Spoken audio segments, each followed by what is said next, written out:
2장 1절에서 3절까지 구약 성경 148페이지입니다. 구약 성경 148페이지 레위기 2장 1절에서 3절까지 우리 세 절 말씀을 다 같이 읽겠습니다. 누구든지 소재의 예물을 여호와께 드리려거든 고운 가루로 예물을 삼아 그 위에 기름을 붓고 또 그 위에 유향을 놓아 아론의 자손 제사장들에게로 가져갈 것이요, 제사장은 그 고운 가루 한 움큼과 기름과 그 모든 향유를 가져다가 기념물로 제단 위에서 불사를 찌니 이는 화제라 여호와께 향기로운 냄새니라. 그 소재물이 남은 것은 아론과 그의 자손에게 돌릴지니 이는 여호와의 화제물 중에 지극히 거룩한 것이니라. 아멘. 할렐루야. 찬양대 찬양 이후에 목사님 말씀 증거해 주시겠습니다.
대단히 감사합니다.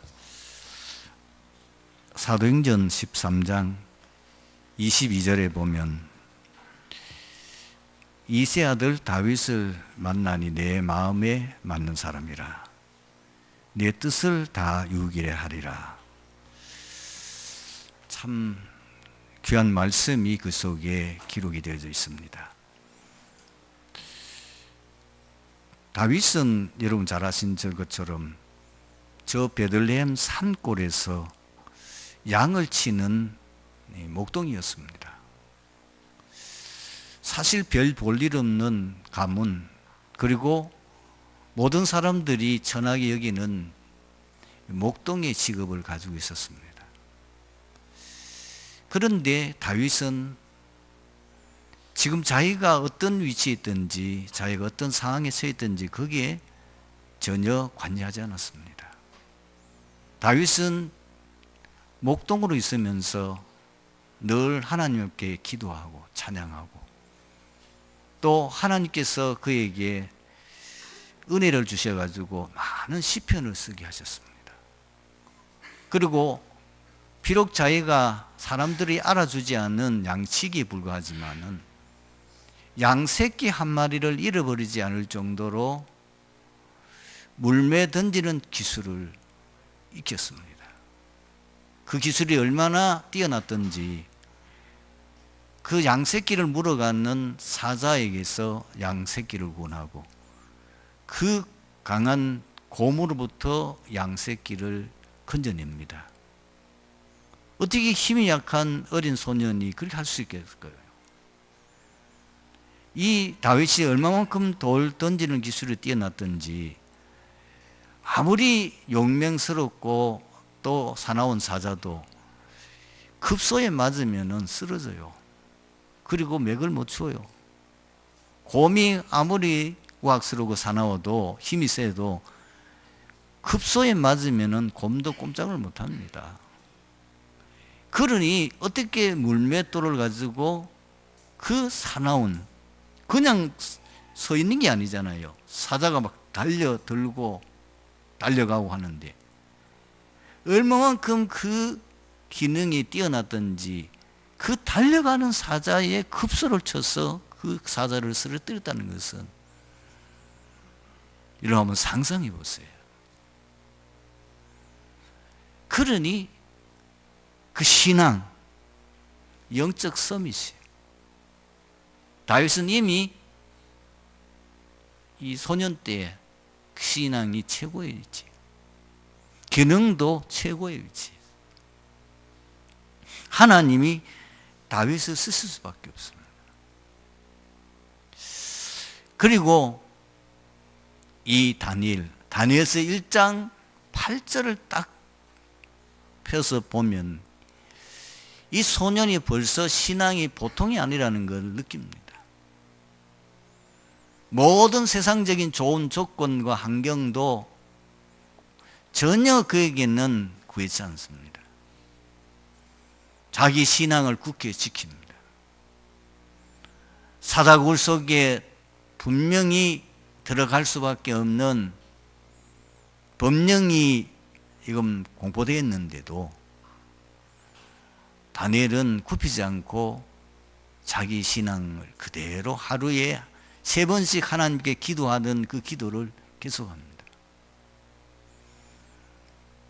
여러분, 사실 우리가 신앙 안에서 성공하는 것은 간단합니다. 철저한 신앙 중심으로 살면 되게 돼 있어요. 왜? 천지 만물을 창조하신 분은 하나님이시에요. 하나님이 주인이세요. 하나님 마음대로요. 하나님의 절대 주권이에요. 이제 그렇게 준비된 사람을 하나님이 쓰실 수밖에 없다는 것입니다. 지금 많은 사람들이 신앙생활에 대한 얘기하면은 핑계와 이유를 많이 댑니다. 첫 번째는 너무 어렵다는 겁니다. 지금 먹고 살기도 바쁜데 자녀 교육을 시켜야 되고 교회 뭐 헌금도 해야 되고 이런데 지금 사업이 너무 어렵고 그리고 직장 하는데 사실 월급 제대로 잘 못 받고 이런데 어떠냐 하는 거예요. 하나님 바라볼 기회입니다. 정말 하나님 바라보고 여기서 다윗처럼 영적 서밋에 서십시오. 기능 서밋에 서면 됩니다. 다 안 돼도 하나님 역사하시면 되게 돼 있어요. 두 번째로 많은 분들이 뭐냐면 해봤다. 나도 전에 결단해서 마음 가지고 열심히 노력도 해봤는데 안 되더라. 해봐도 아무 응답이 없더라. 이런 말하면 지금 신앙이 완전히 바닥을 치고 있고 포기 상태에 있는 분들이 참 많이 있습니다. 그냥 되는 대로 살아가자. 완전히 면회르즘에 빠져 있고 타성에 젖은 신앙생활 많이 있습니다. 그리고 어떤 분들은 본 적이 없어요. 들은 적도 없고 체험한 적이 없어요. 말하면 영적으로 너무 무식한 거죠. 여러분 반드시 이 상태에 있으면 위기 닥칩니다. 방법이 없습니다. 기억하셔야 됩니다.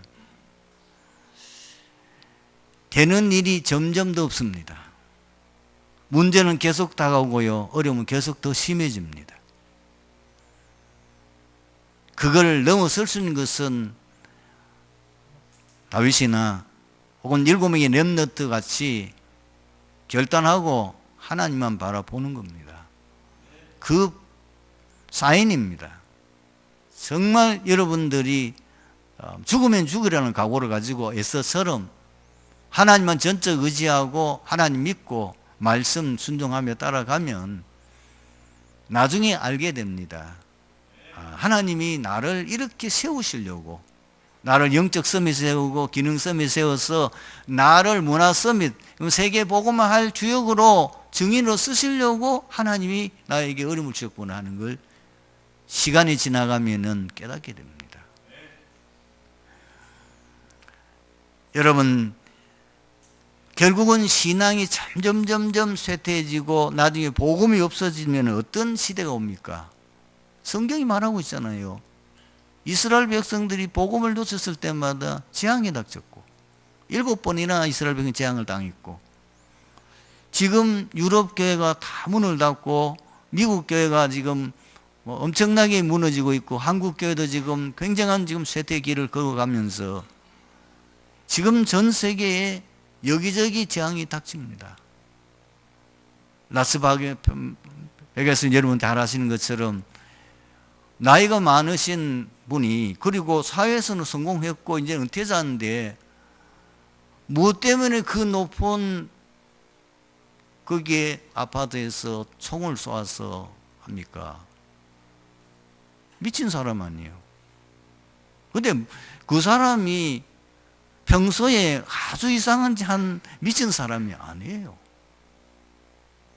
누구보다도 성공의 자리에 있던 사람이고 이제는 편안하게 말년 아무 또 먹고 사는 걱정 없는 사람이 왜 그날 어느 날 그래 됐냐고. 사단이 역사하면 그래 되는 거예요. 그러니까 지금 앞으로 굉장한 위기 시대가 다가올 수밖에 없는 조짐들이 일어나고 있습니다.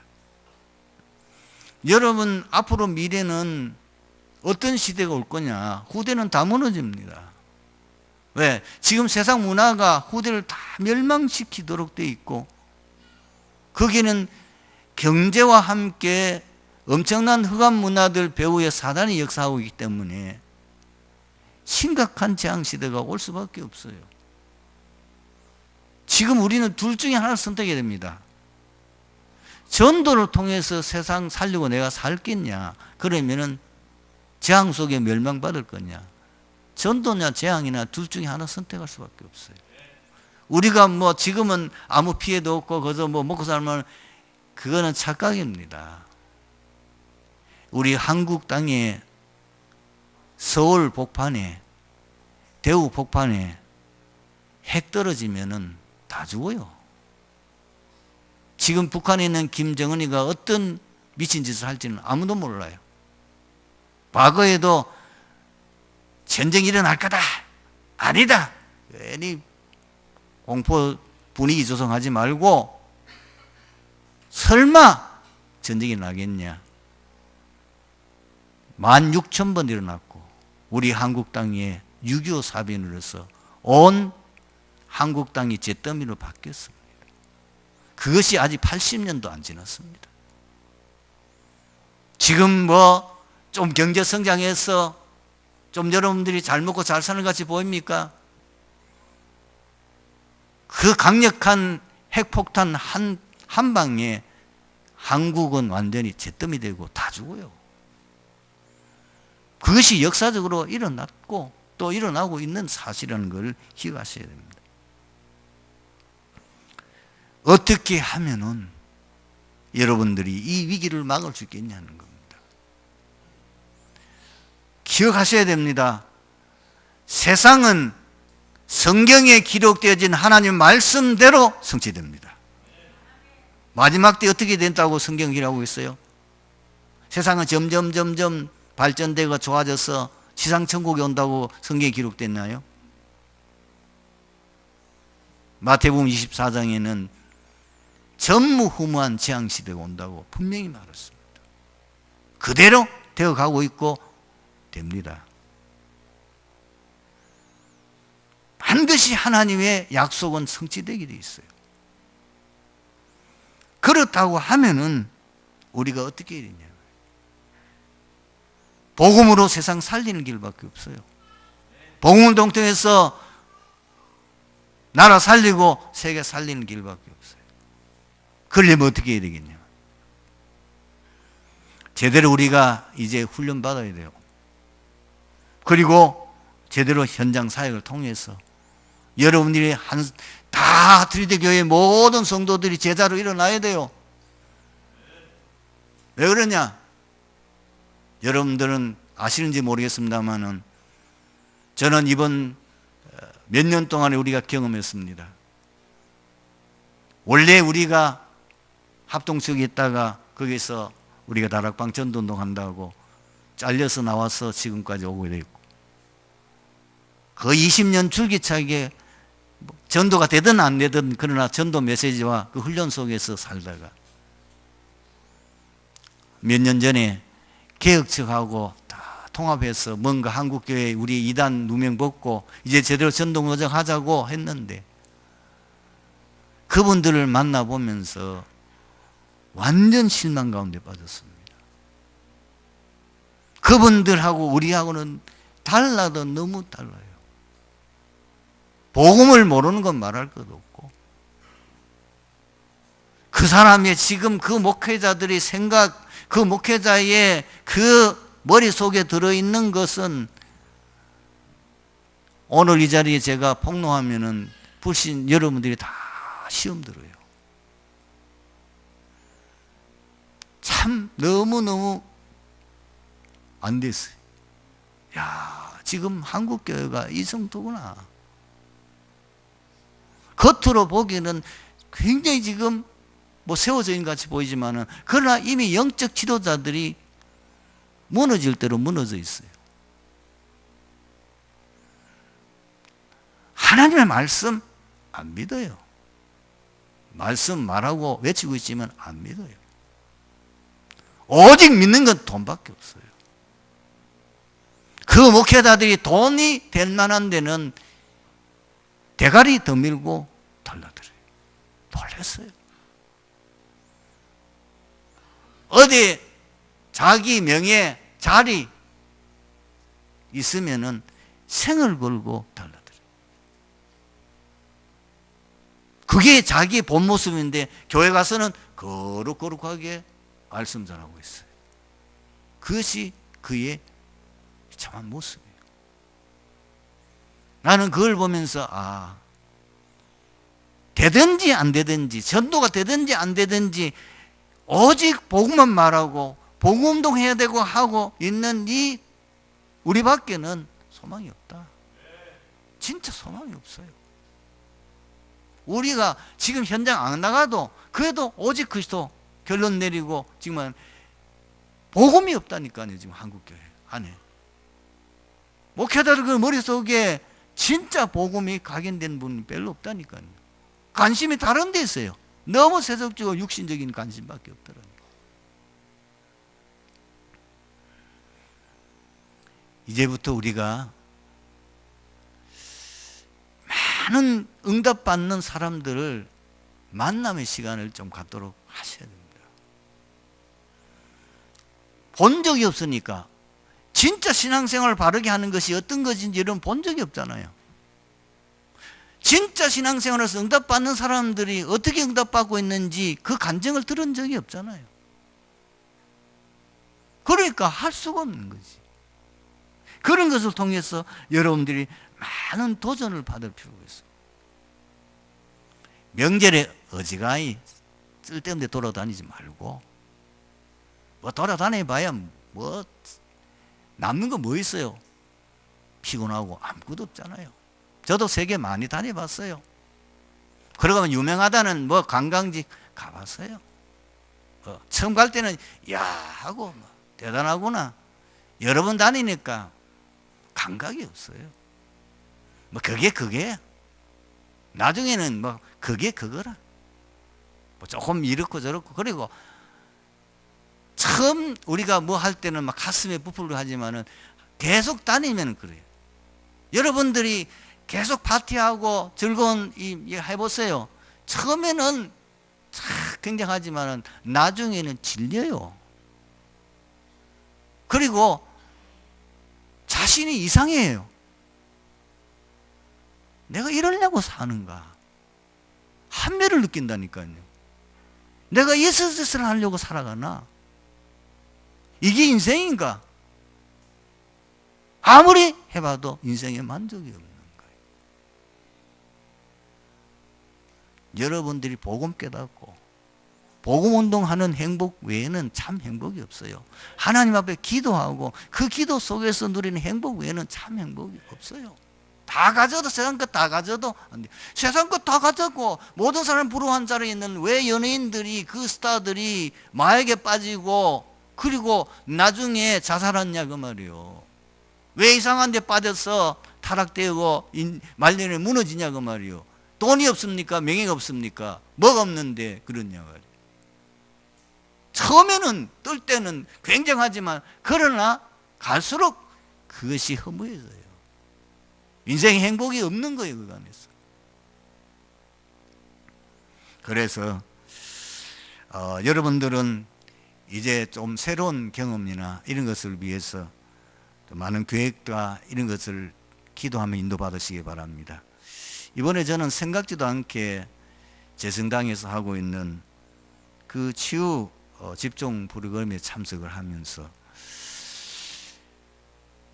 거기서 제가 늘 우리가 메시지로 들었던 세상 문화는 사단이 다장하고 있다는 그 못이 뭐 귀에 못이 박히도록 들었지 않습니까? 그런데 실제 영상을 통해 가지고 그리고 지금 세계에서 뜨고 있는 여러분 그림 한 점이요 어떤 것은 1000억 가까이에요. 상상을 초월하는 거예요. 몇백억 하는 거는 기본. 그런데 그 그림이 완전히 인간 쓰레기예요. 예수 그리스도를 완전히 모욕하는 그림을 무조건 떠요. 그리고 음란, 마약, 폭력, 너무너무 이상한 그 보기도 흉측한 그림들이 수백억, 1000억씩. 또 돈벌이 하는 사람들이 주로 그런 사람이 어떤 사람이냐면은 거의가 어릴 때 가정이 다 무너져가지고 부모가 거의 없고 이미 심각한 정신문제, 영적 문제, 완전히 이 불황자로서 걸어 다니던 거잖아요. 그런데 재능은 있었어요. 거기다가 사단이 들어가지고요. 세상에서는 그릴 수 없는 이상한 그림들을, 희한한 그림들을 그려내는 거예요. 그러니까 그걸 노려가지고 그런 사람들만 전문적으로 후견을 해서 돈을 대주면서 그림을 그려가지고 그거를 부풀리는 거예요. 자기가 살 때는 1억도 안 줘요. 이 사람이 뜨고 하면은 1억짜리 그림도 안 되는 그림이요, 몇 천만 원 하는 그림이요, 거기 수백억씩 하고 어떤 거는 1000억까지. 머리 좋은 3단체 똑똑한 인물들이 그 짓을 하고 있어요. 그러면서 완전히 사단의 종로를 타고 있는, 저는 그 영상을 보면서 충격을 받았어요. 야, 내가 우물 안의 개구리였구나. 지금 세상은 이래 흘러가고 있는데 이 3단체가 완전히 사단의 도구가 돼가지고 세계의 최고의 인재들을 다 장악해서 지금 세상을 지금 멸망으로 이뤄가고 있는데 우리는 지금 뭐 하고 있냐? 지금 어마어마한 불교단체나 이런 단체는 템플스테이라든지 그 문화사업에 엄청나게 수백억 수천억씩 들여서 사실은 그거는 귀신 들리게 만들고 사단께 완전히 종로타게 만드는 이상한 테마 프로그램 만들어가지고 겉으로 보기에는 너무너무 화려하게 보이고 너무너무 아름답게 보이고 너무너무 정말 사람들이 혹하게 만드는 이런 것을 가지고 결국은 멸망시키고 있는데 지금 교회는 뭐하고 있냐? 제가 내 자신의 참모습을 보면서 너무너무 충격받았어요. 교회는 다 이미 복음이 무너졌어요. 아무리 규모가 크면 뭐합니까? 창세기 3장, 창세기 6장, 창세기 11장. 복음은 없는 지도자들은 더 비참하게 무너져 있어요. 다 사단에 이미 장악되어 있는 거예요. 이런 것을 우리가 보고 도전을 받고 신앙의 어떤 큰 갱신과 함께 여러분들이 일어나는 길만이, 여러분의 문제 하나님이 해결하면 간단해요. 어렵습니까? 수고하고 무거운 짐진 자들아 다 내게로 오라. 내가 너희를 쉬게 하리라. 끝이라. 여러분 진짜 참 행복을 원합니까? 하나님 주신 응답 안에서 누리는 행복이어야 돼요. 하나님 주신 축복 안에서 누리는 행복이래야 그것이 참 행복이지. 세상에 행복 없어요. 쾌락은 있지만. 이것이 개인, 우리 가정, 가문, 교회, 지역, 민족, 세계 사는 길이에요. 오늘 본문을 보십시다. 하나님께서 광야길을 가는 이스라엘 백성들에게 두 번째 가르쳐 주신 제사가 소제입니다. 소제는 고운 가루를 예물로 삼아 그 위에 기름을 붓고 또 그 위에 유황을 놓아 하나님을 영화롭게 하는 제사입니다. 하나님께서 소제를 드릴 때에 왜 무교 전병을 드리라고 합니까? 이 무교 전병은 딱딱하고 너무너무 맛이 없습니다. 왜? 거기에 누룩이 들어가서 발효되지 않았기 때문에. 그걸 언제입니까? 1년에 한 번씩 6월절 지킬 때. 하나님이 지금 뭘 말하는 겁니까? 애굽 땅 종되었던 너희들이 그리스도를 통해서 해방받은 것을 잊지 마라. 그 얘기입니다. 절대로 잊어버리지 말라. 그 얘기입니다. 왜 소제물에 누룩과 꿀을 넣지 말라는 거죠? 변질시키지 마라. 순수 복음. 그거 넣으면 복음이 우선은 맛있는 것 같죠? 누룩 넣으니까 맛있고 꿀 넣으니까 얼마나 달싹하고 좋습니까? 복음에다가 다른 것 가무시키지 마라. 순수 복음. 그 얘기입니다. 처음 읽은 것들은 제일 좋은 거, 모든 것 하나님 우선, 하나님께 최고로 드리는 것. 그걸 말하는 거예요. 소금은 뭘 말하는 거죠? 불변한 진리. 이 소금을 칭으로 해서 모든 변질하지 않고 영원히 온전할 수 있는 것. 그 의미가 그 소재물 하나하나 속에 하나님이 중요한 메시지가 담겨져 있는 겁니다.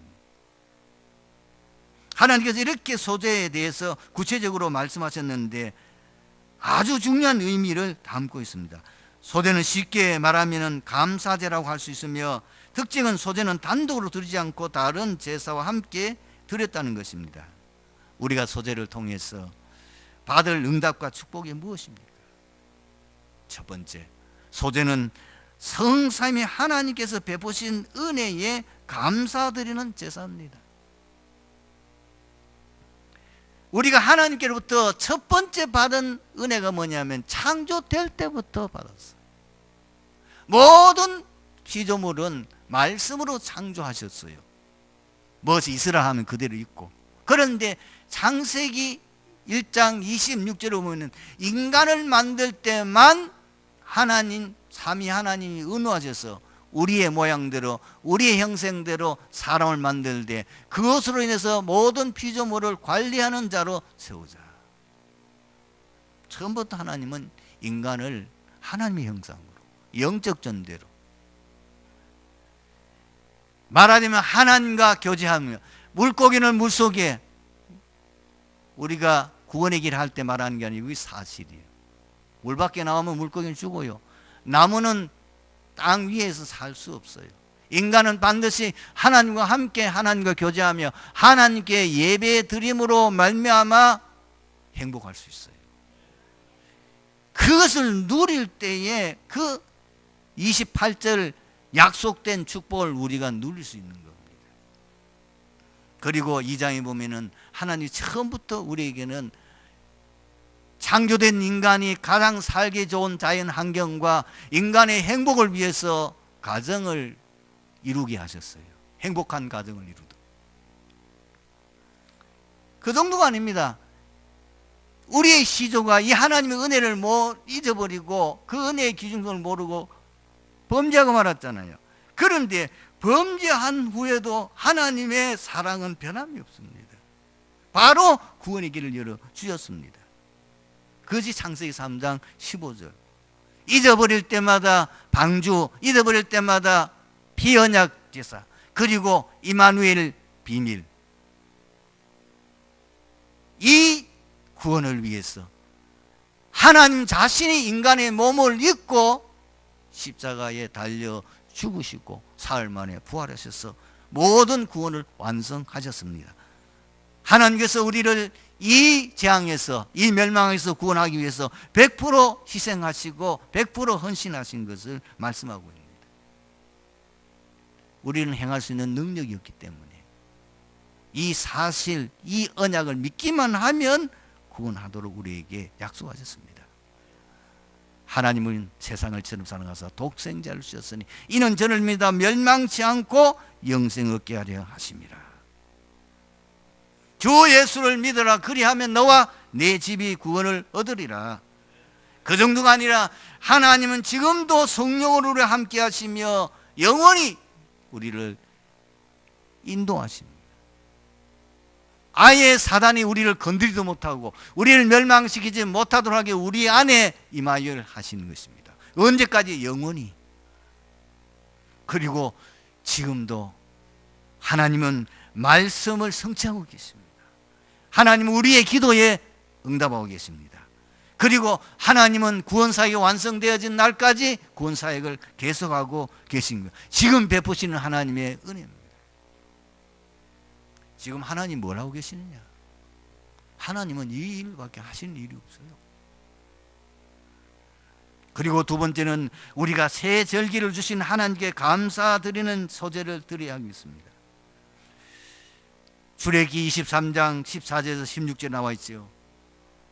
이스라엘 백성들은 새 절기를 매년마다 지킵니다. 6월절 우리를 구원해 주신 하나님의 구원의 은혜 감사하고, 오순절은 뭡니까? 이 광야 같은 세상을 살아가는 동안에 이스라엘 백성들이 광야길을 살아갈 때에 하나님이 주의 천사를 동원하시고 성령으로 인도하시고 그 광야길에 승리하신 것처럼 하나님께서 성령으로 지금 우리와 함께 하시며 우리의 인생을 책임지시고 인도하시는 겁니다.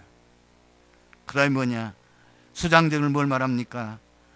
이 땅에서 우리는 천국 배경 가지고 앞으로 들어갈 그 천국에 대한 소망을 가지고 살아가는 미래에 대한 하나님 우리에게 약속하신 축복이 들어있습니다. 이 언약이 완전히 성취된 것이 바로 초대교회입니다.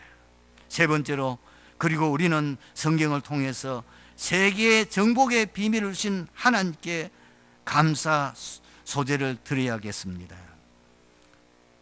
성도 여러분, 우리는 불신자와 다릅니다. 안타깝게도 많은 성도들이 성도가 이 땅에 뭘 하며 살아야 되는지 모르는 거예요. 불신자처럼 그렇게 살면 되는 줄 압니다. 그러니까 교회는 어려워질 수밖에 없고 교회는 문제 올 수밖에 없습니다. 성도는 이 땅에서 하나님의 주신 구원을 개인이 누리는 다락방, 주신 구원의 은혜와 능력, 그 비밀을 날마다 누리는 것, 그리고 만난 사람들에게 이 비밀을 전달해서 또 나 같은 복음 전하는 전달자로 세우는 것. 이제 가정을 완전히 미션으로 삼아서 제자 키우고 가정 복음하고 이 복음을 이제 점점 세계로 확산시켜 나가는 거예요. 하나님께서 여러분에게 왜 업을 주었습니까? 그거 가지고 잘 먹고 잘 살고 세상적으로 성공하라는 겁니까? 아닙니다. 그 업을 통해서 응답받고 축복받아서 많은 사람들을 살릴 수 있는 증인으로 쓰시려는 겁니다. 하나님께서 여러분에게 그 경제 축복을 뭐냐? 여러분 하는 업을 통해서 주시기를 원하십니다. 여러분들은 왜 돈 벌어야 되느냐? 세계복음화 때문입니다. 여러분들 왜 돈 벌어야 됩니까? 랩런트 운동하기 때문입니다. 여러분들이 여러분 직장 생활에 될 이유를 바로 알아야 돼요. 세상 사람들처럼 살아가니까 늘 목마르잖아요. 우리는 그거 아닙니다. 하나님께서 우리에게 세계복음할 수 있는 부업을 주는데 그 부업이 여러분을 가지고 있는 그 업입니다.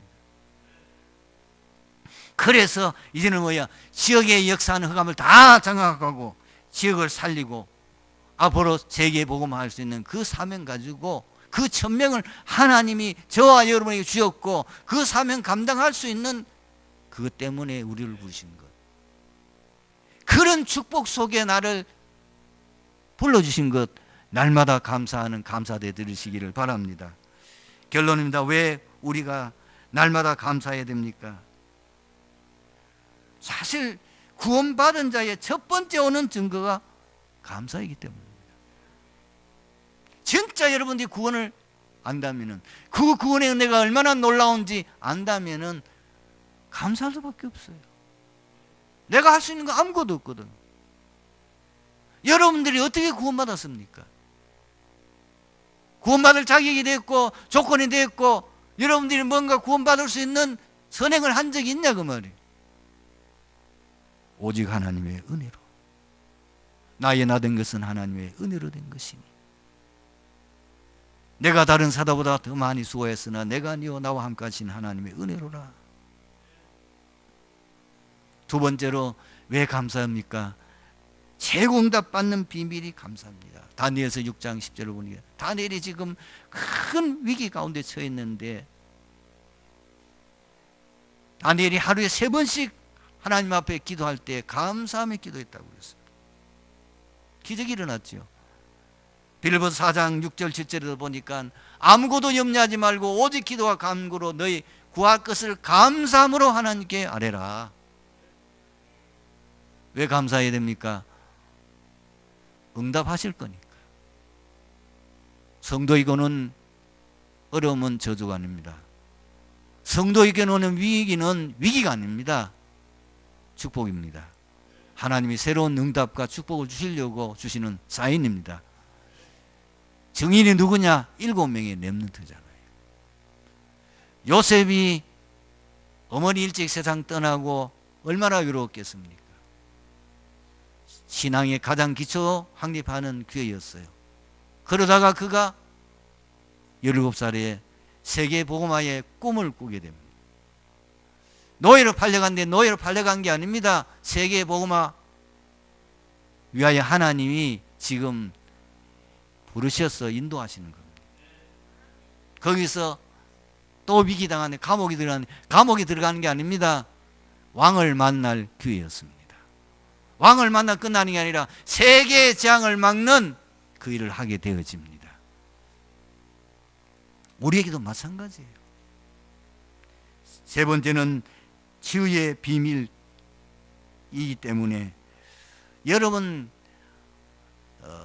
지금 과학자들이 계속 찾아내고 또 발견한 게 뭐냐면은 인간의 병의 근원이 어디까지 지금 그분들이 주장하냐면은 육신 문제가 아니구나. 이것이 정신 문제라는 것까지 되는데 우리는 뭐요? 영적인 문제입니다. 이까지는 아직까지 성경을 안 믿으니까 발견 못해요. 우리 영이 건강해지는 것은 감사하는 겁니다. 정말 하나님의 은혜에 대한 감사. 그리고 그 감사할 때 우리의 정신도 건강해져. 감사할 때 과학적으로 증명되죠. 물이 바뀌어요. 실제로 우리의 육신도 건강하게 됩니다. 그리고 이것이 세계에 정복하는 비밀이기 때문에 그렇습니다. 그 어려운 환난 그리고 핍박 박해 속에서 어떻게 사도 바울이 세계 복음할 수 있느냐? 그 감옥 속에서도 감사했어요. 오히려 바깥에 있는 사람들을 보고 항상 기뻐하라. 다시 말하노니 기뻐하라. 감사라고 말했어요. 그것이 세계에 정복할 수 있는 비밀이었어요. 이번 한 주간도 승리하게 되기를 주님으로 축원합니다. 기도하겠습니다. 하나님 감사합니다. 영안을 열어 주시옵소서. 정말 시대를 보는 눈이 열려지게 하옵소서. 많은 성도들이 영안이 어두워서 불신자처럼 살아가고 있습니다. 불신자가 가진 그 목표 가지고 지금 세상이 멸망에 빠져가고 재앙구덩이에 속에 빠져간 줄도 모르고 어떻게 우리가 살아가야 될지 방향도 정하지 못하고 수많은 지금 신자들이 방황 속에 살아가고 있습니다. 아버지 하나님, 우리에게 참 복음을 깨닫게 하시고 하나님 뜻을 깨닫게 하사 정말 하나님께서 우리에게 주신 이 복음 가지고 세계 복음하며 이 땅의 재앙을 막는 그 사명 감당할 수 있도록 우리의 은혜를 회복시켜 주시옵소서. 우리의 사명을 회복시켜 주시옵소서. 주 예수 그리스도의 이름으로 기도드립니다. 아멘.